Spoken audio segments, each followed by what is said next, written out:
Hello friends, मैं doctor Nisha Munjal, consultant obs and gynaecology and fertility expert. ये video हमारी what to expect week by week in pregnancy की third video है और इस वीडियो में हम बात करेंगे फोर्थ वीक ऑफ प्रेगनेंसी की। जी हाँ, वो वीक जब हमारा एक्सपेक्टेड पीरियड डेट मिस होने वाला है। हम ऑफिशियली अभी भी अपने आप को प्रेग्नेंट नहीं डिक्लेयर कर पाए हैं क्योंकि हमारा पीरियड मिस नहीं हुआ है, हमने प्रेगनेंसी टेस्ट नहीं किया है। अनटिल और अनलेस हमने बीटा HCG से चेक किया है कि हम प्रेग्नेंट हैं, हमें अभी भी मालूम नहीं है कि हम प्रेग्नेंट हैं या नहीं। तो इस फोर्थ वीक ऑफ प्रेगनेंसी में आपके सून टू बी बेबी में क्या चेंजेस हो रहे हैं, आपकी बॉडी में क्या चेंजेस हो रहे हैं, क्या सिम्टम्स आपको आ रहे हैं और कुछ इम्पॉर्टेंट टिप्स इस फोर्थ वीक के लिए मैं आपको बताना चाहूँगी। तो पहले बात करते हैं बेबी के चेंजेस में। जैसे कि थर्ड वीक में हुआ था, हमारा बेबी जो एक क्लस्टर ऑफ सेल था वो यूट्रस में पहुंच चुका था और अपनी जर्नी यूट्रस में इम्प्लांट होने की शुरू कर चुका है। इस फोर्थ वीक में वो इम्प्लांटेशन और स्ट्रांग होती है, वो बॉन्ड मदर और बेबी के बीच में बनना शुरू होता है। इस बॉन्डिंग में जो हमारे बेबी के जो सेल्स हैं वो दो पार्ट में डिवाइड हो जाते हैं। एक पार्ट जो फ्यूचर प्लेसेंटा बनाता है, जो नरिशिंग एलिमेंट है बेबी को सारे न्यूट्रिएंट्स देने के लिए और उसके सारे वेस्ट प्रोडक्ट्स को बाहर निकालने के लिए, और दूसरा पार्ट ऑफ सेल्स जो बेबी के स्ट्रक्चर्स बनाता है। तो इस फोर्थ वीक में एक इम्पॉर्टेंट चीज़ हो रही है इम्प्लांटेशन, और इस टाइम पर इम्प्लांटेशन के टाइम पे थोड़ी बहुत स्पॉटिंग, ब्लीडिंग जो लाइट पिंक कलर की, लाइट रेड कलर की या लाइट ब्राउनिश डिस्चार्ज की तरह हो सकती है, जिसे हम इम्प्लांटेशन ब्लीड बोलते हैं, वो आप नोटिस कर सकते हैं। बट ये ब्लीडिंग आपके मेंस्ट्रुअल ब्लड जैसी नहीं होती है, उस अमाउंट में भी नहीं और उस फील में भी नहीं। सिम्टम्स प्री मेंस्ट्रुअल सिम्टम्स जैसे ही होते हैं। इस फोर्थ वीक में बेबी के जैसे सेल डिवाइड हो रहे हैं, उन दो सेल्स, जो एक पार्ट सेल्स प्लेसेंटा बनाने वाला है और जो दूसरा क्लस्टर ऑफ सेल्स है जो बेबी बनाने वाला है, जिसे हम इनर सेल मास बोलते हैं, उसमें काफ़ी सारे चेंजेस आने शुरू होते हैं। और इसी के साथ बनता है हमारा bag of water, future bag of water, जिसे हम एमनियोटिक सैक कहते हैं। जो बेबी के सेल्स हैं वो अपने आप को अलाइन कर लेते हैं 3 लेयर में, एक आउटर लेयर में, मिडल लेयर में और एक इनर लेयर में। जो आउटर लेयर, जिसे हम एक्टोडर्म भी कहते हैं, वो फ्यूचर बेबी का skin, hair, nails, nervous system, eyes को देता है। जो मिडिल लेयर रहता है, मीजोडर्म जिसे हम बोलते हैं, वो फ्यूचर में बेबी का हार्ट बनाएगा, बोन्स बनाएगा, मसल्स बनाएगा, किडनी बनाएगा। जो इनर लेयर रहता है, जिसे हम एंडोडर्म बोलते हैं, वो बेबी का डाइजेस्टिव सिस्टम बनाता है, बेबी का लंग्स बनाता है, लिवर बनाता है। तो ये फ्यूचर वाइटल ऑर्गन्स जो बनने हैं, उनकी लेयरिंग इस फोर्थ वीक में होनी शुरू हो जाती है। और इसके साथ में होता है बेबी के साथ में अपना एक छोटा सा टिफिन बॉक्स, जिसे हम बोलते हैं योग सैक, जो बेबी को न्यूट्रिएंट्स प्रोवाइड करता है फॉर दिस वीक। तो अगर हम देखें तो प्रेगनेंसी में बेबी के ये सारे चेंजेस पेशेंट पे कैसे दिखते हैं, एक प्रेग्नेंट फीमेल्स में कैसे दिखते हैं। हमारी प्रेग्नेंट फीमेल्स नोटिस कर सकती हैं ब्लोटिंग सेंसेशन। ये सब हार्मोनल चेंजेस की वजह से हो रहा है। उन्हें लोअर एब्डोमेन थोड़ी सी क्रैम्पिंग हो सकती है, उनके मुंह में मेटेलिक टेस्ट आ सकता है, और जो फैटीग पिछले वो 1 हफ्ते से फील कर रही थी वो बढ़ सकती है। ये सारे ही चेंजेस हार्मोनल चेंजेस की वजह से होते हैं, HCG की चेंजेस की वजह से होते हैं, ईस्ट्रोजन प्रोजेस्टेरॉन की मात्रा बढ़ने की वजह से होते हैं।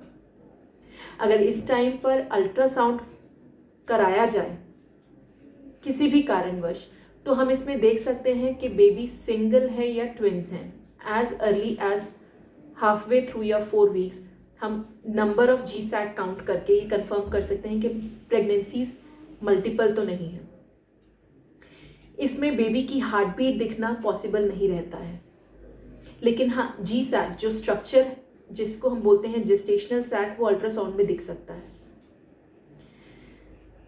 सिम्टम्स वाइज जैसे कि हमने बात की कि पेशेंट कंप्लेन कर सकते हैं थोड़ा लोअर एब्डोमेन क्रैम्पिंग का, थोड़ा अनईजीनेस का, थोड़ा ब्लोटिंग सेंसेशन का, और साथ ही साथ वो बॉडी प्रिपरेशन जो प्रेगनेंसी के लिए ज़रूरी होती है उसके चेंजेस दिखना शुरू हो जाते हैं, जैसे कि ब्रेस्ट का साइज बढ़ना, ब्रेस्ट में टेंडरनेस, थोड़ा सा भारीपन और दर्द महसूस होना, ब्रेस्ट में जो निपल एरिया है, जो डार्कर पार्ट है उसका, जिसे हम एरियोला बोलते हैं, उसका साइज इंक्रीज होना, उसके आसपास छोटे छोटे पिंपल जैसे ट्यूबरकल्स, जिसको हम मोंटोग्रामी ट्यूबरकल्स बोलते हैं, वो दिख सकते हैं। तो ये 4th वीक ऑफ प्रेगनेंसी, जिसमें अभी आप ऑफिशियली अपने आप को प्रेग्नेंट नहीं कह रहे हैं, उसमें ये सारी प्रिपरेशन आपकी बॉडी में हो रही है। तो इस दौरान प्रेग्नेंट फीमेल्स को क्या करना चाहिए? इम्पॉर्टेंट टिप्स हम पहले भी जैसे शेयर कर चुके हैं कि इस दौरान अपनी डाइट का, अपनी स्लीप का, अपने ईटिंग हैबिट्स और अपने लाइफस्टाइल का ध्यान रखना बहुत ज़रूरी है। हमें अपनी सारी उन हैबिट्स को कंटिन्यू रखना है जो हमें अच्छी तरीके से बेबी को ग्रो करने में हेल्प करेंगी। ईटिंग पैटर्न हमें रेगुलराइज करना है और कुछ चीज़ें हमें अपनी डाइट में अवॉइड करनी है। वो कुछ चीज़ें जो हमें अपनी डाइट में अवॉइड करनी है वो हैं अनपैस्चराइज्ड फूड्स एंड ड्रिंक्स। अगर हम दूध ले रहे हैं तो कोशिश करें कि पैस्चराइज्ड मिल्क ही लें, और अगर हम अनपैस्चराइज्ड मिल्क ले रहे हैं तो ये ज़रूर ध्यान रखें कि उस दूध को हम बॉयल करके ही लें। रॉ सी फूड, अगर आप पहले सी फूड नहीं खाते थे तो कुछ भी अपने प्री प्रेगनेंसी या प्रेगनेंसी के टाइम पे कुछ भी अपनी डाइट में नया इंट्रोड्यूस ना करें, क्योंकि ये एलर्जेंस आपको एलर्जिक रिएक्शन प्रेगनेंसी के दौरान दे सकते हैं। पैक्ड एंड प्रोसेस्ड फूड, जो हमारे कोल्ड कट्स रहते हैं, sausages, hot dogs, frozen food जो रहते हैं, उनमें बहुत ही हाई अमाउंट में नाइट्राइट्स और नाइट्रेट्स रहते हैं, जो बेबी के ब्रेन डेवलपमेंट में, बेबी के ग्रोथ, उसके वाइटल ऑर्गन्स की डेवलपमेंट को हार्म कर सकते हैं। Under cooked meet,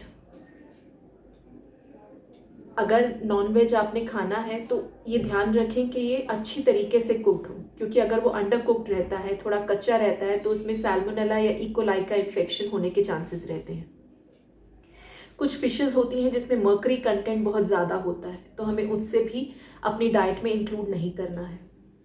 raw sprouts, जो जर्मिनेटेड हम पल्सेस बोलते हैं कि स्प्राउट्स खाने चाहिए प्रेगनेंसी से पहले, प्रेगनेंसी के दौरान, और वैसे भी, दो they have a very high nutrient content, but raw form में अगर हम स्प्राउट्स लेते हैं तो उसमें सैल्मोनेला इकोलाई का इन्फेक्शन हो सकता है। और साथ ही साथ जैसे कि हमारा डाइजेस्टिव सिस्टम थोड़ा सा मॉडिफाई होता है प्रेगनेंसी के दौरान, तो इस रॉ स्प्राउट को डाइजेस्ट करना भी थोड़ा मुश्किल हो सकता है, तो हमें इसे भी अवॉइड करना चाहिए। साथ ही साथ हमें अवॉइड करनी चाहिए स्मोकिंग, इनफैक्ट पैसिव स्मोकिंग भी। पैसिव स्मोकिंग का मतलब अगर आपके आसपास कोई स्मोक कर रहा है तो उसके स्मोक, उसके फ्यूम से भी आपको हार्मफुल इफेक्ट हो सकते हैं। हमें अल्कोहल से बिल्कुल दूर रहना चाहिए। अल्कोहल आप जिस भी कंटेंट में लेंगे वो सेम अमाउंट में आपके बेबी को ट्रांसमिट होता है, तो हमें अल्कोहल को during pregnancy and in pre pregnancy phase बिल्कुल नहीं कंज्यूम करना है। हमें अपनी डाइट में लिक्विड्स, फ्लूइड्स की इंटेक बढ़ा देनी है। हमें अपनी डाइट को छोटे छोटे पोर्शंस में फ्रीक्वेंटली लेना है। हमें अपनी स्लीपिंग पैटर्न रेगुलराइज करने हैं। हमें 6 to 8 hours of night sleep लेना बहुत ज़रूरी हो जाता है। और जैसा कि मैंने बताया कि फैटीग, थकावट होना प्रेगनेंसी के दौरान बहुत कॉमन है, तो अगर आपको डे टाइम थकावट हो रही है तो उस समय भी आप दिन में 1 या 2 घंटे की स्लीप ले सकते हैं। आप प्रेग्नेंट हैं लेकिन बीमार नहीं हैं, इसलिए बेड रेस्ट की ज़रूरत नहीं रहती है अनटिल और अनलेस आपकी प्रेगनेंसी कॉम्प्लिकेटेड है। तो ये जो 4th वीक था, जिसमें अभी तक हमें पीरियड नहीं मिस हुआ है, अभी तक हमें अपने यूरिन प्रेगनेंसी टेस्ट से कंफर्म नहीं हुआ है कि हम प्रेग्नेंट हैं या नहीं, इसमें 2 इम्पॉर्टेंट चीज़ें हो रही हैं। पहली, बेबी आपके यूट्रस में अपने future home for the next 8 months implant हो रहा है, तो इस टाइम पर आप इम्प्लांटेशन ब्लीडिंग एक्सपीरियंस कर सकते हैं। दूसरा, वो बेबी का जो स्ट्रक्चर्स हैं, जो वाइटल ऑर्गन्स लेटर ऑन बनने हैं, उनकी अलाइनमेंट हो रही है, तो इस दौरान हमें हर हार्मफुल चीज़ों से दूर रहना है, अपने लाइफस्टाइल को एक हेल्दी हैबिट में डालना है। ये बात थी 4th वीक ऑफ प्रेगनेंसी की। आने वाली वीडियोस में हम वीक बाय वीक आपको प्रेगनेंसी से रिलेटेड हर वीक आपकी प्रेगनेंसी में बेबी में क्या चेंजेस आएंगे, आपकी बॉडी में क्या चेंजेस आएंगे, सिम्टम्स क्या आप एक्सपीरियंस कर सकते हैं और कुछ इम्पॉर्टेंट टिप्स उस वीक से रिलेटेड में शेयर करते रहेंगे। इससे रिलेटेड अगर आपको कोई भी क्वेश्चन हो, कोई भी आशंका, कुछ भी कठिनाई हो इसे समझने के लिए, तो आप प्लीज़ कमेंट बॉक्स में लिख सकते हैं और you can directly message me. I will try to solve all those problems. Thank you.